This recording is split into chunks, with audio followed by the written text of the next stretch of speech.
who's on right now? It's someone who calls himself Mr. Israel. Yes, well, this is a follow-up to Al Israel. You may remember me. This is a follow-up to a letter of mine you generously read to your audience, wherein I criticized you. I said that it's not fair. You're not an enemy of the Jews, but you create enemies for the Jews inadvertently, I think. To be fair, though, you do announce ahead of time which Jewish group you're going to schnorr and freeload off of next, so I have a chance at least to call them and try to talk them out of it.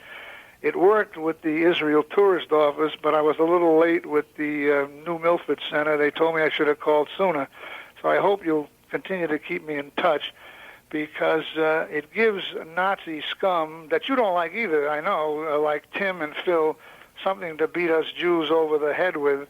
But I don't think you really care as long as you get the money. Thank you very much. Rob, you're at WABC. I love Bob, but I hate Bob. I love Bob, but I hate Bob. I love Bob, but I hate Bob. I love Bob, but I hate Bob.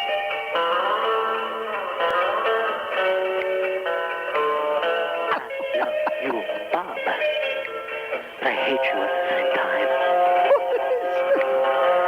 But I love you. I love you. What is this? How long does this go on? I love Bob, Yeah, well. but I hate Bob. And he fades out into the west? Or is it a she? Or is it a she-he? Or is it a he-she? Anyway, it fades out into the west. Weird. Dave, you're on WABC. You know, Bob, you start every one of your shows off with "Let's be heard," but what you really mean is "Let us hear you." Because if we should disagree with you, you hang up on us, you sip your coffee, or you giggle and you laugh at us. Now get off my phone! At WABC, it's Mike checking in. Hello, Mike. Yeah, hi, Bob. In case anyone's wondering what that music was the guy before the last call played, it was Apache by Jordan Ingeman. But, Bob, there's still a double standard on your show, with one standard for callers and another for guests. If a caller says, or prefaces a phrase with, "like I said before," he gets cut off immediately with no need to repeat yourself. But if a guest says that, he doesn't hear a thing. Also, Bob, you want the callers to be direct and come right to the point, but you can be a hypocrite, because when, God forbid, there's a rare lack of callers from time to time, we hear euphemisms like, "Where'd everyone go?" or "Is anyone there?" What about, "We have open line, folks, call in"? That's all I have tonight, Bob. Thank you. Well, I tell you, this is a very polite, mild-mannered bunch on the gag hour.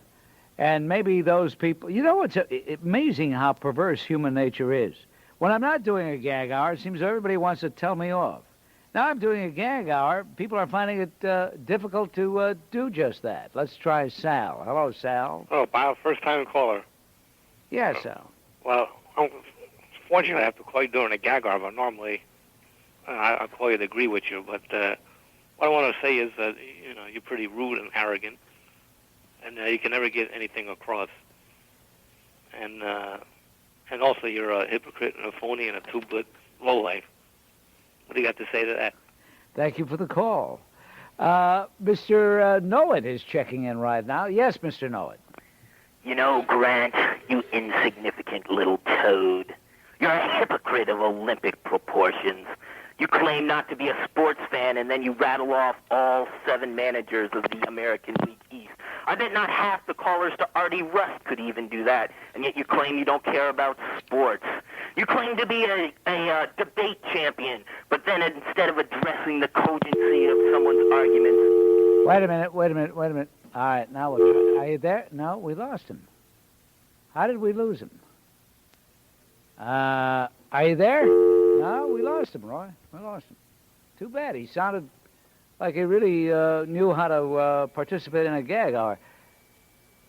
I'm not so sure I want this guy, even though it's the gag hour, Roy. If it's the same Melvin who called last night, I don't want him. Are you the same Melvin? I knew I didn't want him.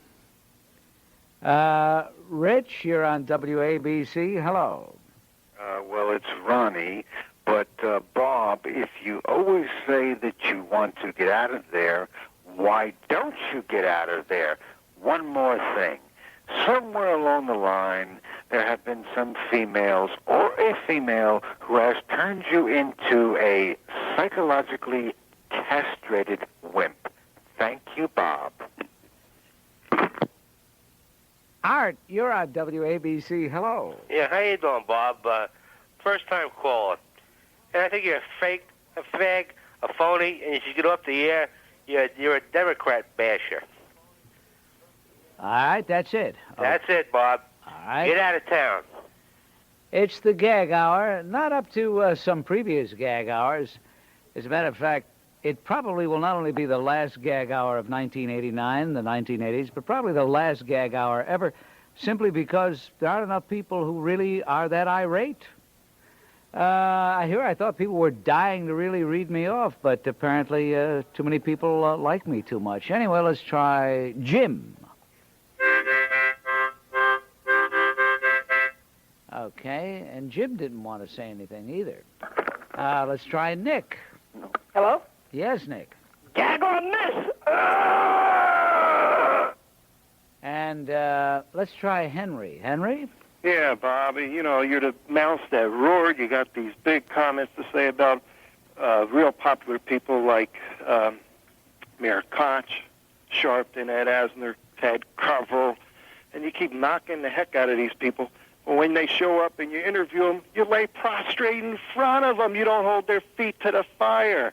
What it was. Start saying some things in person that you say when they're not around. And I don't mean you have to punch them in the mouth like you say when people object to the way you kowtow to certain people. Hold their feet to the fire. Ask them the tough questions. You know Novak and Buchanan.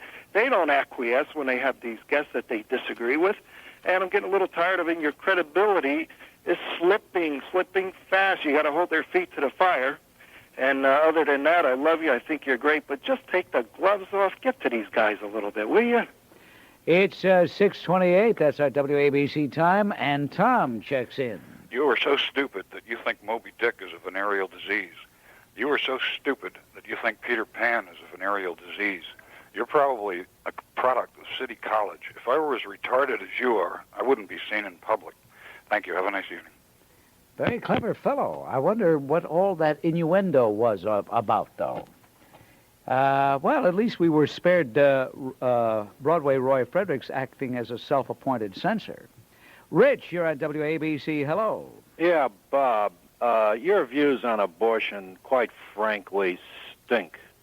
Number two, you don't go around saying on your show, which is broadcast all over creation here, you don't say you don't shoot people. You don't say shoot people. You don't do that, Bob. This is a nation of laws. Number three, Italian swear words. Hey, come on, Bob. You can do better than that.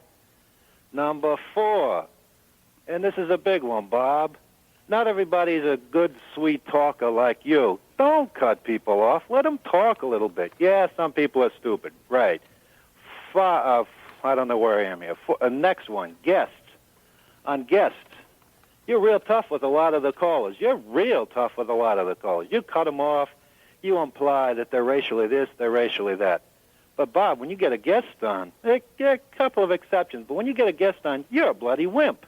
Hey, like the other guy said, Buchanan and Novak, they go after him. I'd like to see you debate William Kunstler. Maybe I missed it. Bob, that's it, Bob. Goodbye.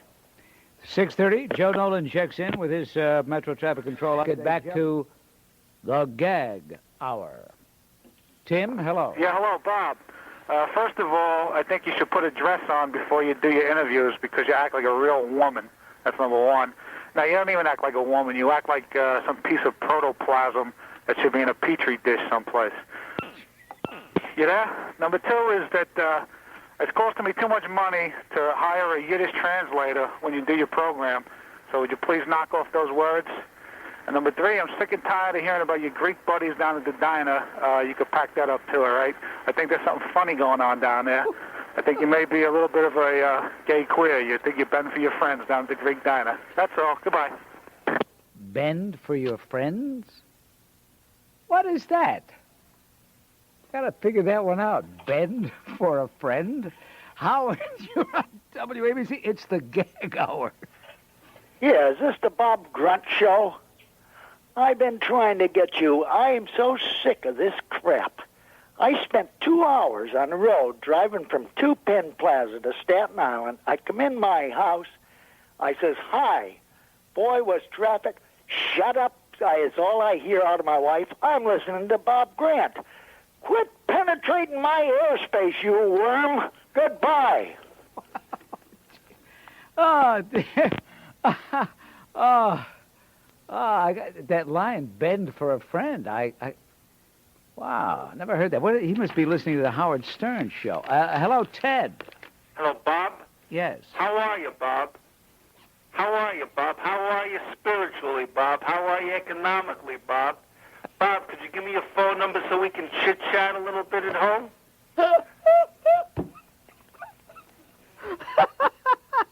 Why can't you give me your phone number so we can chit-chat a little bit at home, Bob? What are you afraid of? You creep.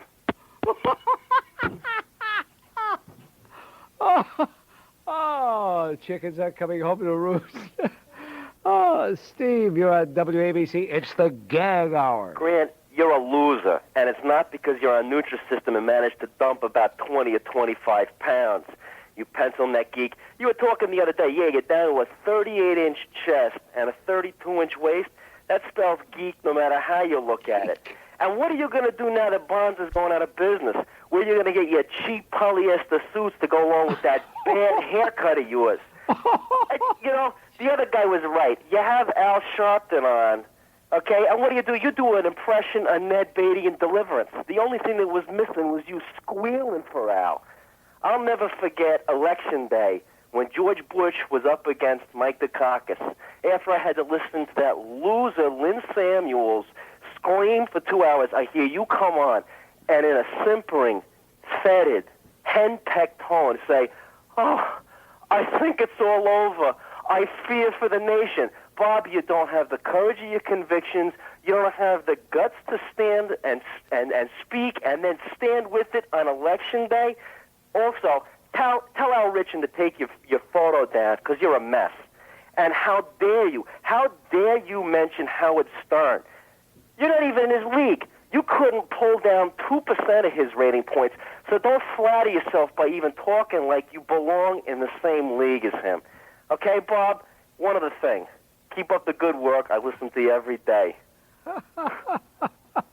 Right, Bob? Oh, dear me. Okay, thank you, Steve. Oh, dear. By the way, speaking of thanks, I want to thank Don Imus, who is probably one of the greatest radio performers in the history of the medium, for the kind words he said about me the other day. A lot of people told me they heard Don. Jim, you're on WABC. Hello. Yeah, Bob. Gag you. I figured it out. Your entire radio career is a reflection of the bitterness of two major losses in your life. The first being the loss of your lousy hair, and the second being the loss of your wife because you couldn't satisfy her. I think you ought to switch hands once in a while. You're probably getting cramps. Take her easy, Bob, you slime bag. He calls me a slime bag. Oh, my. Roland, yeah. It's a Gag Hour. Are you there, Roland? I'm on. Go ahead. Great, okay. Mr. Grant, I called you 2 times in my life, and I've listened to you for 3.5 years every day. The second time I called you, you asked my occupation. I told you I was a cutter. You went on and on, your on and on thing about the losing weight, telling me how you needed someone to alter your clothes. You put me on hold, and you put me through to Roy Fredericks. I gave Roy Fredericks my business number. You never returned the call. Therefore, obviously, you are the fake, phony, and liar that you have called so many people in the last 3.5 years. No, Roland, you're wrong. I have to break the rule here for a minute and talk. You're wrong. I do have a garment that I did want you to do. You're wrong. Roy, what did you do? Why didn't you give me this guy's number? You never? Roland Roy says you never gave him any number. I gave him the business number, and I spoke with him. Really? Yes, sir. All right, I'm going to put you on hold. You can talk to him, and next week you will hear from me. Guaranteed. Thank you, Mr. Grant. Not at all. Thank you. You're going to do me a favor. I thank you. Thank you, sir. All right, we'll schnorr a little tailoring. I mean, what the heck? I'm not proud, obviously. Anyway, Danny Stiles, if you're listening, Danny. Hey, I'm not proud, Danny. Either. It's 18 minutes before 7 o'clock. I'm singing in the rain. What's your favorite movie song? The lively Singing in the Rain or something a little more haunting? You must remember this. A kiss is just a kiss. Now see the songs from your favorite movies come to life as Trop World presents Bravo Hollywood, now on stage at Red Lip Saloon in Tivoli Pier. So, baby, the jazz hot. A rousing musical review that salutes the music of the silver screen in songs, dances, and even in classic comedy routines. Oh, this recipe. It says to separate two eggs, but doesn't tell you how far apart to separate them. Bravo Hollywood, exclusively at Trop World Casino and Entertainment Resort in Tivoli Pier, where you can escape to the magic of old Atlantic City. Bravo Hollywood at Red Lip Saloon in Tivoli Pier, and it's only at Trop World. We created this world just for you. It's your world, Trop World. Trop World Casino and Entertainment Resort, Atlantic City. I'm Barry Farber. The important arguments of the world don't have weekends. We deal with them every single weekday from 2 to 3 right here on WABC, and also from 1 to 4 every single Saturday afternoon on WABC. Barry Farber, Saturday afternoons at 1 here on WABC. All right, at WABC, let's get back to the Gag Hour and say hello to Ed. Hello, Ed.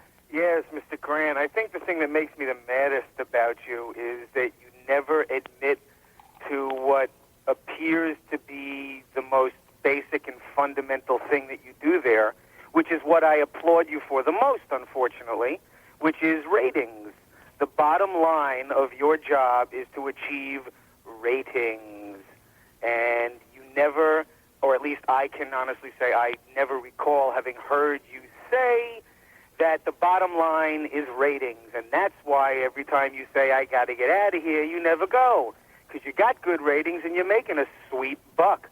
And I just wish once in a while you'd admit that that is the bottom line. Thank you, Mr. Green. Wait a minute before you go. Okay. And I'm not arguing with you. I'm not violating the rules of gag. No, go. It's your show. You can do what you want. That is the bottom line. Under the That's rules, what I'm saying. Under the rules of gag, I don't argue with anybody, and I'm not arguing with you. But I think it's important. I want to point this out to you. Please, I'd like that. All right. Many times when a person will call and complain about me in no uncertain terms because of my political views or social commentary... Right, which I don't necessarily agree with either. I will say to them, as long as so many people continue to listen to me, I'm afraid you'll have to put up with me. That is a tacit admission that it is the name of the game is ratings. I mean, do you think that the management of this great, successful radio station, do you think they could be called professionals if they were to say, well, I don't care if his ratings are down, we're going to keep him on anyway? No, of course not. That's not the point I'm making.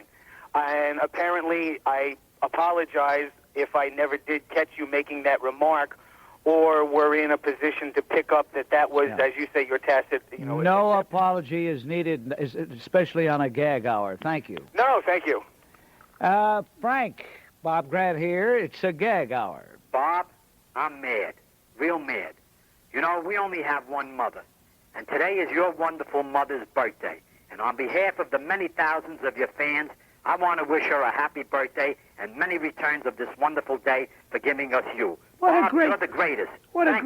Frank, what a great guy you are. You knew that December 8th is my mother's birthday. I called her earlier today. She got my little thing in the mail there, and I think it's just great that you remembered. I remembered because my mother dearly departed was also born on December 8th, and I remember you saying that once. Yeah? And that's the reason I always call you. Yeah. Bob, you're great. I should have called her on the air to wish her a happy birthday today.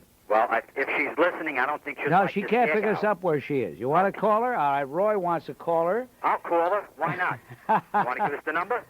No, I'll call her and you can hear the conversation. I know. All right, we're going to call. You know, Frank, you're a great guy. Thank you. Bye. Okay, on WABC, it's the gag hour, but we are going to. I'm writing the number down for Broadway Roy, and that's a 3 there, Roy, in case you can't read the writing. Okay? All right. And while we're doing that, we want you to listen to this. For warm, soothing relief of minor aches and pains, which may be associated with arthritis, you should know about Eucalyptimint, the all-natural pain relief ointment now at the lowest price ever at all Duane Reade drugstores. How effective is Eucalyptimint? Lynn Leverini of San Pedro, California, writes, my leg and hip were smashed so badly in an automobile accident, I had to have a plastic hip put in. I was in pain most of the time. Then a cab driver told me about Eucalyptimint. He smelled the product I was using then, so he knew I was in pain. I've been using Eucalyptimint ever since, about 8 months now. The relief is incredible. I massage it in and pull my support hose right over it. Eucalyptimint's warmth seems to penetrate down deep to ease the pain. End of quote. Chiropractors and therapists are equally positive about Eucalyptimint. Over 2,000 of them order Eucalyptimint for use in their own private practice. Satisfaction guaranteed, or your money back from Eucalyptimint. Ask the Duane Reade pharmacist for 100% all-natural Eucalyptimint now at the lowest price ever. Mom, are you there? Hello? Are you there, Mom? Yes, I am. Well, are you surprised at the phone call? Yes, I am. Now, you be nice to the people. Oh, well, yeah, well, I've been pretty nice today, But, you know, I'll tell you what prompted this call. We talked earlier when I called you at home, but a man by the name of Frank, I have no idea his last name, but he remembered that your birthday was today because his mother's birthday is today. Oh. And he asked about you, and I said, hey, you know, that's a good idea. Let's call Mom right now. So that's why we called you. Oh, thank you so much. You told me earlier that you baked your own birthday cake. Yes, I did. And I made 2 different frostings. 2 different... A white one and a chocolate one. Well, you still like baking and cooking and doing all those things, huh? Oh, yes. Thank God I'm able to do so. Well, you never were the lazy type. You were always a hard-working person. How come I didn't take after you? Oh, I think you're pretty good. You know what we were talking about yesterday, Mom? Your ears should have been ringing. We were talking about Christmas time and how arguments pop up in the family at Christmas time, and how you and Dad always argued about going to Grandma Teresa's house, then going to Grandma Anna's house. Remember that? Yes, I do. Well, yeah. It was hard pleasing both families. Yeah, hard pleasing both families. That's right. But Dad never wanted to go to Grandma's house, Grandma Teresa's house. Remember? Yeah. He'd say, "Oof, do we have to go there?" Right? Yes. And Gloria and I would be sitting in the back of the car where you and Dad would have your discussion. Well, yeah. Well, we tried going both places, you know. Yeah, I know you tried. So, listen, did have my sisters come over there yet to pay their respects? Well, Ann came over, but Gloria's coming in a little while. Uh-huh. Yes. And we'll have a little fun by ourselves. Of course you will. And Joe Ryan is going to be there, and Carl Weidling, your 2 sons-in-law? No, just Carl. Not Joe is working. Joe's working? Yes. Okay. And how's everybody else in the family? All right? I guess Gina. Okay. So listen, Mom. Yes. A happy birthday to you. Oh, thank you. Thank you. And there are people who still say, when is she going to make another return trip to New York? And I say, well, I don't know. Maybe we'll have to have Jerry Priceman charter a loves it. She does. And maybe I ought to turn the program over to her since I'm tired and she sounds so peppy. All right, Sandy, it's Gag Hour. Okay, Mr. Grant, I don't know how such a nice woman could have raised such a rude person as you, but I guess it happens. You have Ed Asner and Al Sharpton and Alan Karcher and a bunch of donkeys on your show. You get a chance to verbally abuse them, and you cop out on us. If you had Jane Fonda on your show, you'd probably be buying exercise tapes from her by the end of the show. Other times you say people should take responsibility for themselves. Then you have some woman as a guest on your show. She's an alley cat nymphomania. She blames her unfaithfulness to her husband as a sickness, and your bleeding heart believes the whole story, and you're tush-tush-tushing that what a shame she has such a sickness. She was nothing but an alley cat, and you felt for the whole story. Then you say you never listen to anybody else that's on the programs, and then you repeat Dave Dawson's, part of Dave Dawson's show the other day on the air. You listen to him, you just don't want us to know that you do because you're jealous of anybody else that has a conservative point of view. And I hope when you retire next year they give Rush Limbaugh your time. He's got the conviction, and he sticks by it, and he's a true conservative, and you are not. You're a bleeding heart liberal who's trying to pretend that you're a conservative. Thank you. Oh, gee, that was the worst thing she could have said. The worst thing, bleeding heart liberal? Oh, boy. Well, too bad it's a Gag Hour. I can't argue with her. John, you're on WABC. Hello. Your mom was so nice, it makes me feel bad to say I wish he had met the Bill Baird of her era so that he could have ripped you out of her and saved the world the displeasure that you are today. You know, you don't admit that you have plugs in your head. Why don't you come out and admit it finally? You got plugs in there. It's not a toupee. You got plugs. Say it. You know, I haven't listened to you for months because I had better things to do in my life, but I can see that you haven't changed any. You're still a skunk and you're still a wimp when it comes to your guests from all that the callers have been saying. I understand Pat Cooper was on your program and he told you that Stern was a genius. I bet that really hurt you deep inside, didn't it? Your buddy Pat Cooper said Stern was a genius. So what do? You get in league with Imus. You start kissing Imus's butt. I hope you two use condoms when you take care of each other, because that's the type of fagler you are, Grant. You're a wimp, and you used to be the Yankee bat boy. Remember that when you were the Yankee bat boy? You didn't do much then. You didn't have much of a program then, but then you discovered racism. That's what you did. You said, if we can talk about things like Howard Beach and Bernard Goetz and make racist statements, people will listen. And you were right. You were so right, and ABC was so right, and they're so glad to have you now because you are the one who can best use racism to promote ratings because you're a skunk. I was a skunk. I didn't mean to step on that last line, especially such a nice word like skunk. Skunk, okay. That's an appropriate word. That slams the lid on things for today and for this week. Don't forget the best of Grant tomorrow morning.